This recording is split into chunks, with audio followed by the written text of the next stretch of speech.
escrito, ele se torna bem fácil de se compreender, né? Então, eu comecei a ler esse salmo quando eu conversei com o pastor André, e eu comecei a ver que profundidade o salmista foi buscar essa história. Primeiro de tudo, é muito legal, e o pastor aqui já falou, a respeito dos salmos, e eu queria só reforçar algo. Os salmos, ele era como se fosse uma canção, igual a gente ama cantar aqui, lindo, lindo, lindo és, antes era Santo Espírito, né amor? Santo Espírito, a gente amava cantar essa canção, porque essa canção fazia parte, fez parte de um momento, e hoje tem outras canções que estão fazendo parte da nossa vida, e o lindo és é um desses, o que fazer quando ele vem, né? São canções que fazem parte da nossa história, e o salmo era a mesma coisa. Então, existem, como o pastor já falou aqui nos outros cultos, vários salmistas que escreveram. E esse salmo é o do salmista Davi. Só que eu fui conhecer um pouquinho mais sobre a história dos salmos, e eu descobri que quando está escrito lá em cima assim, ó, Salmo Davídico, sabe? Ele pode ter sido escrito por Davi, ou ele pode também ter sido um salmo que escreveram para Davi. Achei super legal isso, porque faz mais sentido ainda com o que nós vamos falar hoje. E quantos conhecem e decoram o Salmo 23 aqui? Como que você conhece ele? É o título desse salmo, como que é? Como que você conhece? Quem pode levantar a mão e falar? É assim, como é? Quem pode? Fala, Zé. O Senhor é meu pastor? Isso, legal. Mas como você o conhece? Ah, você conhece esse salmo? Ele é o salmo tal. Quem pode me falar aqui? Será que eu fiz bem a pergunta? Fiz? Não? Dani? O salmo da águia, né? Então, eleva os meus olhos para o monte, de onde vem o socorro? Acabei de inventar que é o salmo da águia, tá? O salmo 23 recebe um nome também popular. Quem sabe dizer o nome desse salmo? Agora foi? Como? O salmo do pastor. Quem conhecia esse salmo dessa forma? Não? Pastor? Eu estou falando porque quando te chamam para uma responsabilidade, é muito legal porque você se vê na frente de algo, só que você começa a olhar para aquilo e fala assim, não é tão simples como parece, né? E aí o salmista começa dizendo assim, ó, o Senhor é o meu pastor. E para mim eu pararia aí, porque entre Senhor e pastor tem um abismo para a gente conversar durante toda a noite. Por quê? Eu estou dizendo que quando eu canto aquele hino assim, ó, nosso amigo Santo Espírito. Obrigado pelo tom, hein? Mas tá esperto mais que ele, né? Por isso que eu escolhi para ficar lá, porque aqui, ó, de violonista, só tem ele, né? Então eu tô mais. Quando você canta essa canção, você fecha os seus olhos e você imagina o que essa letra está falando, certo? Como é seu nome? Ianca, é isso ou não é verdade? Quando você canta uma canção, você para e aquilo naquele momento está sendo sua verdade. Então, se você canta assim, ó, eu sou pobre e pecador, eu mereço morrer, essa canção está fazendo parte de você naquele momento. E o salmista fez exatamente isso. E aí eu fui conhecer, né? Quem conhece a história de Davi aqui? Levanta a mão. Legal. Em 1 Samuel, muito obrigado, pode abaixar a mão já, Gabriel. Gabriel conhece mesmo. Em 1 Samuel conta muitas histórias, e uma das histórias muito lindas é a história de Davi. E nós já conhecemos toda a historinha dele, né? O profeta Samuel chega na cidade e fala, eu vou ungir o novo rei, porque Deus não se agrada mais de Saul. E ele entra na cidade com medo, porque Saul ficasse sabendo que ele ia entrar lá dentro para ungir outro rei, Saul ia descer a madeira, porque era assim naquela época. Não gostou, matou. Era assim, simples. Graças a Deus não é mais assim, né? E ele entra na cidade e o pessoal vem até ele e fala assim, é de paz a sua vida? Sim, é de paz, eu vim só sacrificar. Foi isso que Deus mandou ele falar. E aí ele vai até a casa de Jessé, o pai de Davi. E aí ele chega lá, e a gente já conhece aquela história super legal, né? Samuel entra, fala assim, cadê seus filhos? Aí ele falou, tá bom, traz, que eu vou ungir um rei aqui hoje.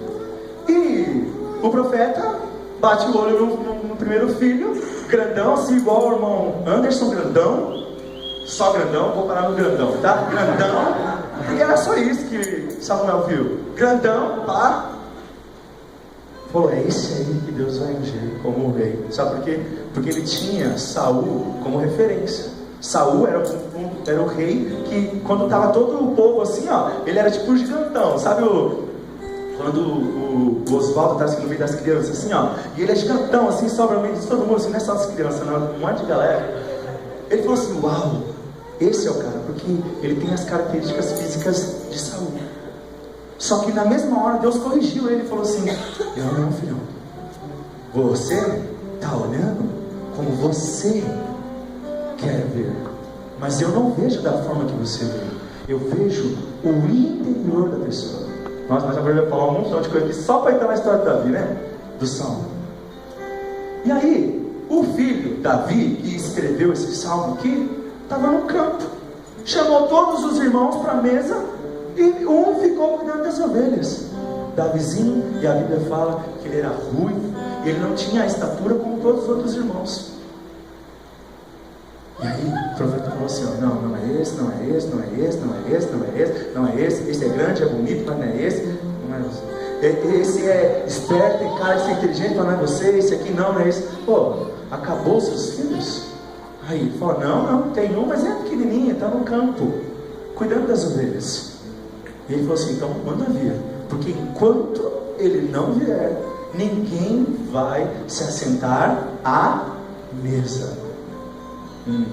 Vocês conhecem o Salmo 23 mesmo, de cor? Então, vocês já conseguem assimilar algumas coisas do que nós acabamos de conversar aqui com o Salmo 23?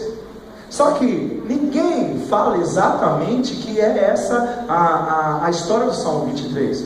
Mas estudando os Salmos, a Bíblia me permitiu conhecer um pouco dessa história.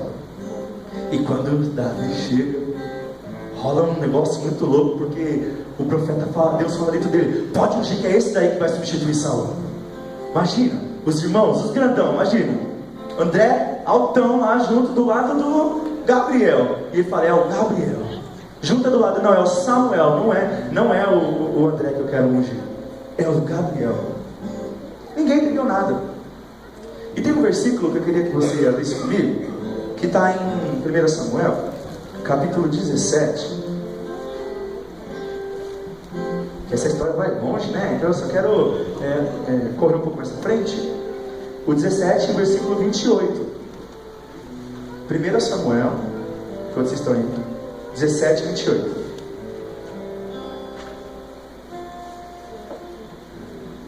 Quem achou, diz amém.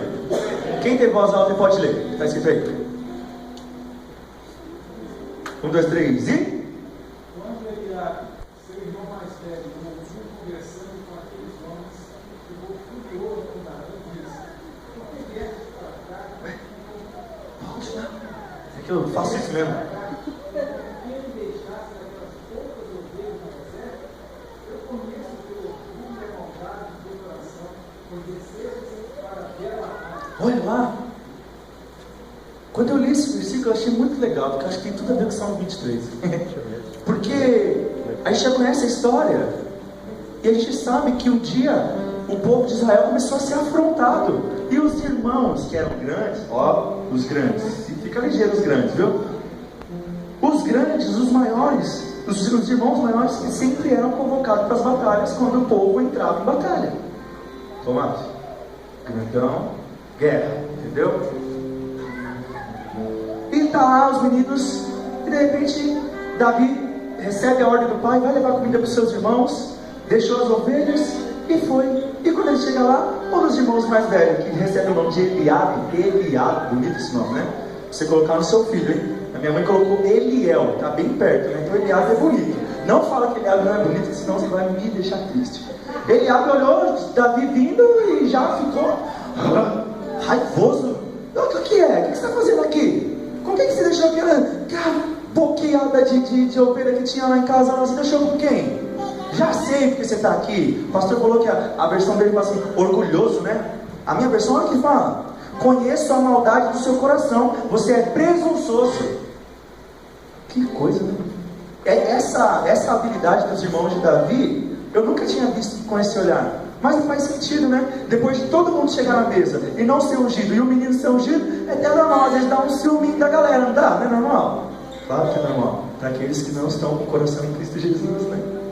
Mas não é essa a história, né? A história não é isso, não quero falar sobre isso. Mas eu quero falar sobre um carinha que deixou a sua profissão, a sua obrigação de cuidar das ovelhas e foi para o campo de batalha. E foi dar uma espiada. O que é esse cara que está gritando aí? E a gente já sabe o que acontece na história. Davi entra e fala: quem é esse incircunciso aí? Que não é nem puro. Quem é esse cara aí que está querendo falar do Deus de Israel? Já, deixa comigo, eu que vou. Filho, você é pequeno. Então, não, mas eu vou sim. Leva ele para Saul. Levou para Saul. Quem é você? Eu sou Davi. E aí, o que você quer? Eu quero lutar contra aquele gigante lá. Beleza, tal. Então tá bom. Então, mas você vai lutar assim? Não, assim você não vai conseguir. Coloca a minha armadura dele. Colocou a armadura dele, o que aconteceu? Ficou pesada. Muito bem, Gabriel. Aí imagina o Davi andando arrastando. Não vai dar para fazer com isso aqui não. Eu vou do meu jeito mesmo. Eu vou na esperança que eu tenho no meu coração, que o mesmo Deus que me livrou do urso e do leão, Ele vai me livrar da mão daquele gigante. E aí ele vai, pega 5 pedrinhas, aquela história, né, conhecida e tal.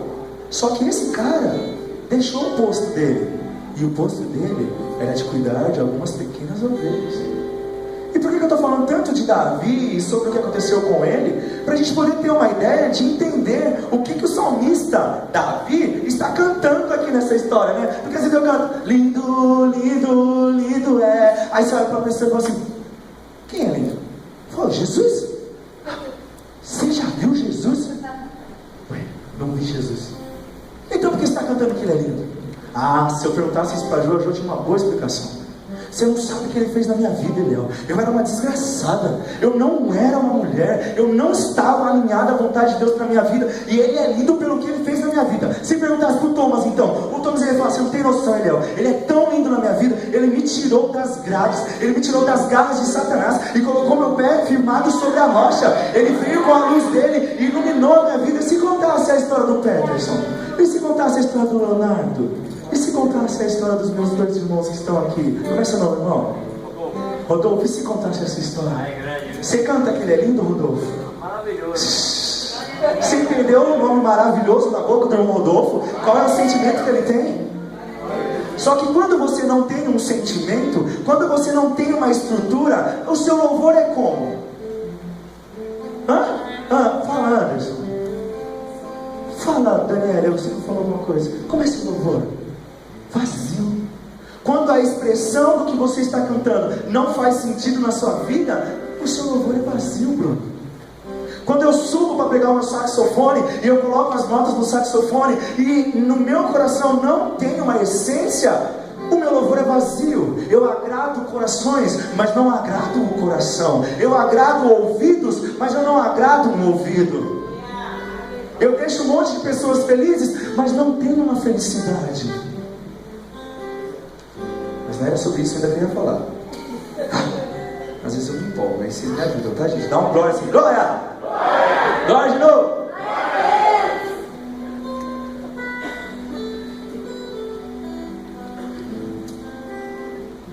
Um pastor autorizado para falar sobre ovelhas escreveu esse salmo. E ele falou assim: o Senhor é o meu pastor. E aí eu fui dar uma estudada, porque a Jo falou uma coisa muito importante, cara. E ela falou assim que as crianças do povo de Israel, elas conheciam os 5 primeiros livros da Bíblia de cor e salteado, trás da frente e frente para trás. Sabe por quê? Por quê? Alguém fala aí por quê? Por que ela sabia? Boa, porque os pais ensinavam. Da outra, por que ela sabia? Quem aqui é a mãe? Levanta a mão e fala: em nome de Jesus. Por quê? Por quê? Elas estudavam. Por que mais? Porque não tinha tablet, né? Não tinha celular, não tinha televisão, não tinha Skype, não tinha internet. Era por isso? Mas isso era uma ferramenta que não atrapalhava essas crianças. Mas uma das coisas que a Jo disse que essa criança conhecia é porque a Ianca era mãe, e ela conhecia um Deus que ela ouviu falar do pai dela, que ouviu falar do vô dela, que ele apareceu no formato de uma nuvem de fogo, uma coluna de fogo, e andou pelo deserto, guiando um povo de mais de 1 milhão de pessoas, atravessando um deserto durante quanto tempo mesmo, Aline? 40 anos. Essa é a história que a Ianca contava para o filhinho dela. O pastor André, que é o pastor de ovelha André também, ele contava uma história para o filhinho dele também. Ele contou para o filhinho dele que esse mesmo Deus abriu um mar, e essas 1 milhão de pessoas aproximadamente passou por dentro do mar, e o mar, depois que ele passou, fechou, e um monte de soldado morreu afogado. Essa história, pastor André, pastor de ovelhas André, ouviu do pai dele, que era pastor também, que ouviu do pai dele, que era pastor também. Porque a gente não tinha todas essas bíblias, sabe, bonitas. Ó, a minha, ó, bonita. Cara, fui inventar de colocar fita. Agora meu filho quer colocar nos livros dele também a fita. Agora perdeu. Mas não tinha essa quantidade de bíblia aí. Levanta sua bíblia aí, Anca. Olha que bonito. Cadê a do pastor? Olha que bonito. Cadê a Daniele? Olha que bonito. Cadê a do Leonardo? Olha, se eu perguntar, cada bíblia dessa que a gente levantou é uma bíblia de versão diferente. Como assim? Um velho contou a história com outro velho, que contou com outro velho, e chegou a tradução da Ianca. Aí um velho diz em bom sentido, tá? Um velho assim, vivido, assim, igual nós, né, Anderson? Vivido, né, pastor? E contou a história pro outro, que contou pro outro, que contou pro outro, e aí escreveu o livro da Daniele. Só que foi o vô da Daniele que escreveu. Então as histórias chegavam dessa forma, Sil. E eu ia ouvindo sobre um Deus que eu não vi, mas que os meus pais, meus avós viam. E sabe qual é o grande problema? Que as nossas crianças não conhecem o Deus, é porque eles não sabem que nós vimos Deus. A grande maioria das nossas crianças não sabem que Deus me resgatou das garras da morte. A grande maioria das crianças não sabe. Sabe por quê? Porque morte é feio falar para criança. A grande maioria das nossas crianças, eu estou falando criança até 25 anos de idade. Uma grande parte das crianças até 25 anos de idade não conhece um Deus, cara, que faz um ferro flutuar nas águas. Não conhece, sabe por quê? Porque o pai não viu esse Deus fazer isso. Só que como é seu nome, irmã? Flávia. Se de repente eu der o microfone para a Flávia e falar, Flávia, me conta o que Deus fez na sua vida, talvez nós vamos falar assim, uau, olha o que Deus fez na vida do Flávio. Como eu sei o que aconteceu na vida de muitas pessoas aqui. O irmão Rodolfo, como na irmã Josicleide, como com o irmão Anderson. Fiquei sabendo, eita vida, não, irmãozinho. O irmão Hudson. Cadê a irmã Kelly que não está aqui hoje? Eu conheço algumas histórias. O irmão, como é o nome desse irmão de verde aqui, ó? Seu nome, irmão? Gente, eu tenho vontade de chorar só de lembrar o dia que eu fui no batismo do irmão. Senhor, eu vi o Deus da coluna de fogo, cara. Eu vi o Deus, cara, que abriu o mar e a galera passou através da vida daquele irmão, cara. Vocês já ouviram? Quem não ouviu o testemunho daquele irmão ali? Levanta a mão. Cara, vocês não sabem o que vocês estão perdendo. Irmão, conte mais o seu testemunho. Para ali na porta, ele fala, quem quer ouvir meu testemunho? Para, o que eu vou contar? Sabe por quê? Porque a igreja ela sobrevive disso. A igreja, ela sobrevive, cara, do que eu vivi. E tem gente mais fraca que ainda não viveu, e ele vai acreditar no que eu vivi. Porque a Bíblia fala assim, ó, o apóstolo Paulo diz assim, ó, e me imita como eu estou imitando a Cristo. Faça o que eu faço como Ele está fazendo, como Ele está fazendo em mim. E assim, para isso que Ele serve, né? Porque para que serve a igreja se não for para dar força para quem ainda está fraco e não consegue dobrar os seus joelhos no seu quarto e ouvir a voz do pastor falando com você? Para que serve essa igreja? Se não for para isso. Mas não é isso que eu ia falar, Jesus. Eu vou voltar para o salmo. Sabe esse Senhor que o salmista diz? O Senhor do pastor.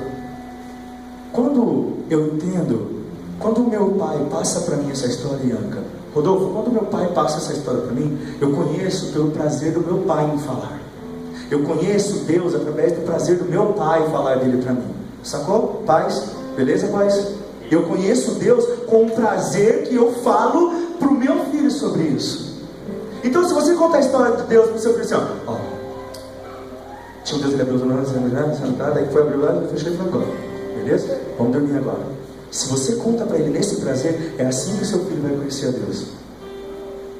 Mas o Senhor, que é o meu pastor, voltando para cá, quando essa criança conhecia esse Senhor, eles não chamavam ele de Senhor. Quem aqui sabe o nome que quem escreveu a Bíblia chamava o Senhor antigamente? Quem aqui sabe? Antes, lá nós estamos lendo Samuel. Quem sabe me dizer como eu orava para Deus. Qual era o nome que eu dava para Deus naquela época? Quase. Quem pode me falar? Dani, pode me falar? Adonai, ótimo. Adonai é uma expressão que eu dou e eu consigo falar. Mas tem uma expressão que eles não podiam nem pronunciar. Quem sabia disso? Pastor, sabia disso? Você sabe qual é esse nome? Yahvé. Esse nome é um nome que não é pronunciável. Nós aqui na cultura, né, de falar português, nós juntamos as letrinhas, mas eram 4 letras que não era permitido dizer. Era como se fosse como que a Adriane usou aquele dia, era blasfêmia dizer esse nome. Não era assim digno. Então Adonai era um nome usado para nos direcionarmos até Deus. Mas Davi, quando escreveu o Salmo 23, o termo que ele usa para falar Senhor é o termo Yahvé. Sabe por quê? Porque naquela época eu não trabalhava para Deus. Eu não tinha esse olhar para Deus de que Ele fazia coisas ao meu favor, para a gente ter essa noção de Senhor, sabe? Porque Senhor é assim, ó, eu trabalho para alguém e Ele me paga ou Ele me permite continuar vivendo, entende? Por isso que a tradução, depois de um certo tempo, o pastor falou um nome ó, bonito esse dia aqui, chama Septuaginta, ó, que o pessoal traduziu para o grego, né? É isso, pastor, para o grego, a Bíblia. E aí nessa tradução entrou a palavra Senhor, porque até então ninguém pronunciava essa palavra. Agora pensa, Adonai, Deus, é o meu pastor. Agora olha que louco, quando eu olho assim e falo assim, ó, Deus é o meu pastor, eu preciso falar mais alguma coisa? Mas eu vou falar, né? Eu preciso falar. Para a gente entender o que o salmista estava querendo dizer, a gente precisa entender rapidamente o que o pastor fazia. Porque senão, Gabriel, o salmo não faz sentido para mim. É igual quando eu escuto a parábola do semeador. Um semeador saiu a semear. Eu vou pegar alguém aqui. Alguém. É Júlia o seu nome? Não, Júlia é a sua irmã, né? Júlia é você, né? Júlia, como é o nome da sua irmã? Carol. Carol, o que é um semeador, Carol? Responde ou passa? Passa. Você, Júlia, o que é um semeador? Responde ou repassa? Paulinho, repassou para você. Quem sabe dizer o que é um semeador? Levanta a mão. Fora o pastor, né? O que é um semeador, filha? Uma pessoa que planta, olha lá. Como você descobriu isso? Fala, eu vim da roça. Plantando o céu. Gente, a menina plantou. Meu Deus, quero conhecer essa história depois. Cal. Ianca. Ó, não começa, amor. Eu tenho problema com memória com nomes, gente. Normal, não é? Só não é porque eu falei seu nome 6 vezes que eu tenho que decorar seu nome. Mas para a gente entender o que o salmista está querendo dizer, eu preciso entender a palavra que ele usou. O semeador, a Ianca sabe. A Gabi, Carol, não sabe. Então ela vai ler, um semeador saiu a semear, ela vai falar assim, o que está acontecendo? Então, para a gente entender o que o salmista quer dizer, na primeira linha do versículo, eu preciso compreender rapidamente o que o pastor fazia. Eu preciso compreender quem é o pastor e quem é a ovelha. Porque o salmista Davi é um especialista em ovelhas, certo, Gesiel? Ele estava lá cuidando das ovelhas, saiu de lá, deixou o posto, foi lá na batalha, mas ele é um especialista em ovelha. Então ele falou assim, que ele apareceu um urso e ele lutou com um urso. Porque o pastor cuidava das ovelhas. Só que olha só, a pastora Neguinha, o que ela faz? É costureira, né, pastor? Olha só, entre eu saber que a pastora Neguinha é costureira e eu saber o que é uma costureira, é muito grande o assunto, não é? Porque tem agulha de várias pontas, a Graciela vai saber falar porque ela faz crochê, gente. A Graciela faz crochê, gente. Fala pra vocês, coisa mais linda do mundo. Ela faz corujinha, ursinho, as coisas mais lindas do mundo. Comercial pela Graciela. Eu preciso ir mais a fundo para entender um pouquinho sobre essa questão do pastor. E aí eu descobri algumas coisas a respeito do pastor e sobre as ovelhas. Mas eu queria falar uma coisa sobre as ovelhas, porque nosso tempo já foi embora. É até 10h45? Meia-noite? Eita glória. Ó, quem precisa, a gente vai fazer igual na célula. Quem precisar ir embora, levanta a mão e sai de fininho, não atrapalha, tá? Mas quem não precisa, fica aí. Amém? Amém.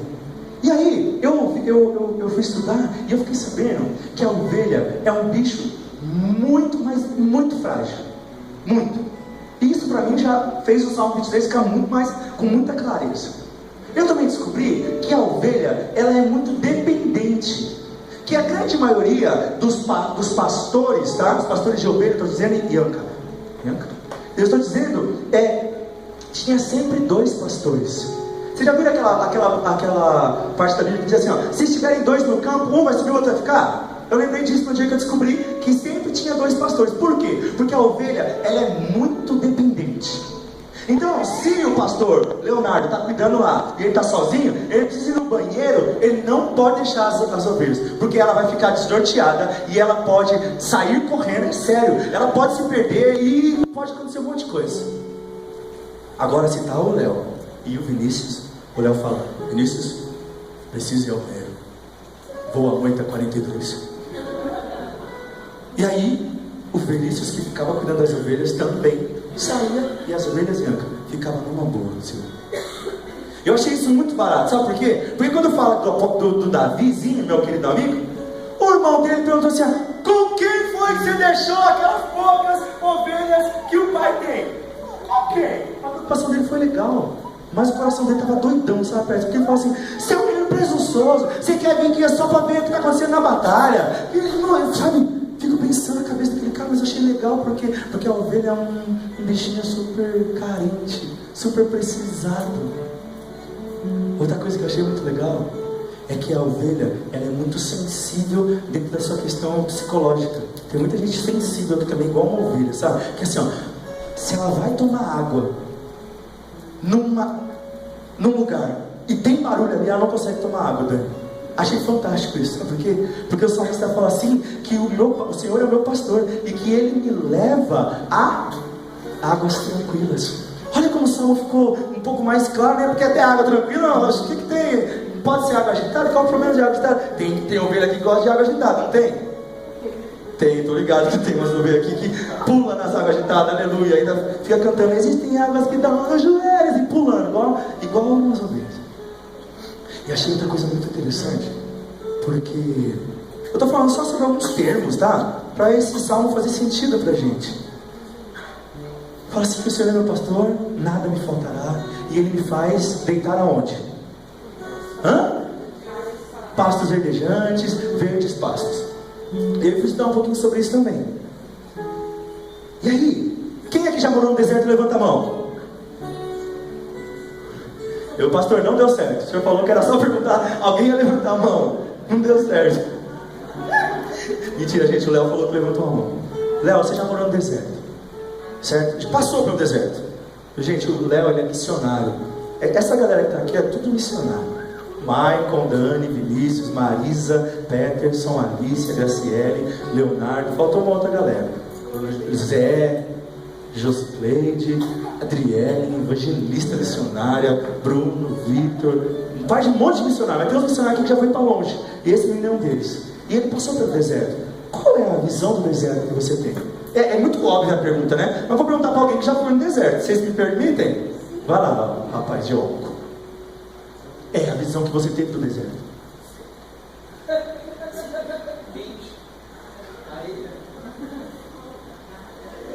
Gente, eu fiquei meio frustrado, né, mano? Porque eu ia dizer, eu esperava pelo menos ele falar assim: ó, tem areia pra caramba, mas tem uns cantos que é só grama, verdejante, macia, delícia, que é onde o pastor leva as ovelhas. Certo? Certo? Vai lá, vamos tentar de novo. Leonardo, qual é a visão que você teve do deserto? Que deserto que você foi? Não me pergunte. Da onde? Adjuran.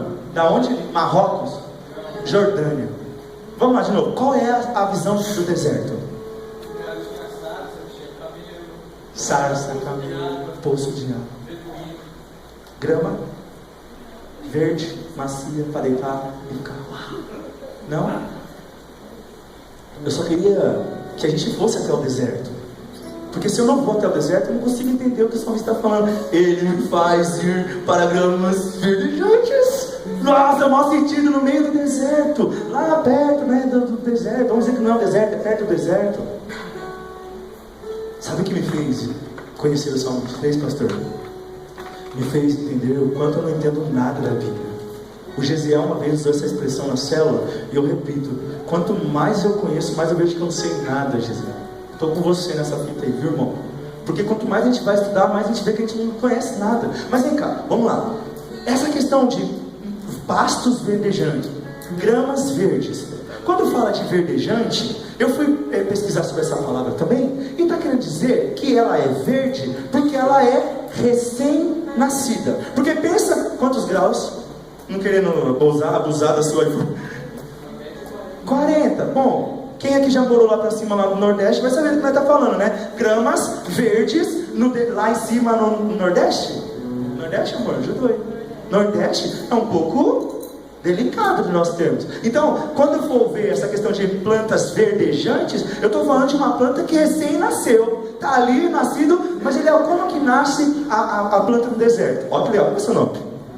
Como? Daniel. Como é o nome do seu filho?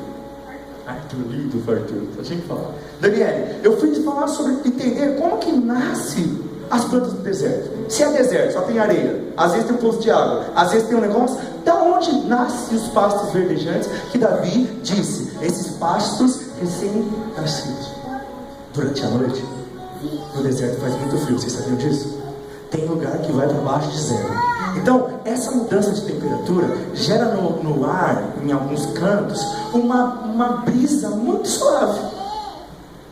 E durante a noite, essa brisa é como se fosse um caminhão de bombeiro jogando água, naquela terra seca, árida de areia e muito mais. E aí, de uma noite para outra, às vezes 2, no máximo 3, crescem pequenos tufinhos de plantas, sabe, de graminhas. Eu sempre me imaginei pulando na grama verde. Gente, eu tinha que falar isso para vocês, porque às vezes sou meio inocente, né, Marisa? Marisa que sabe, às vezes sou meio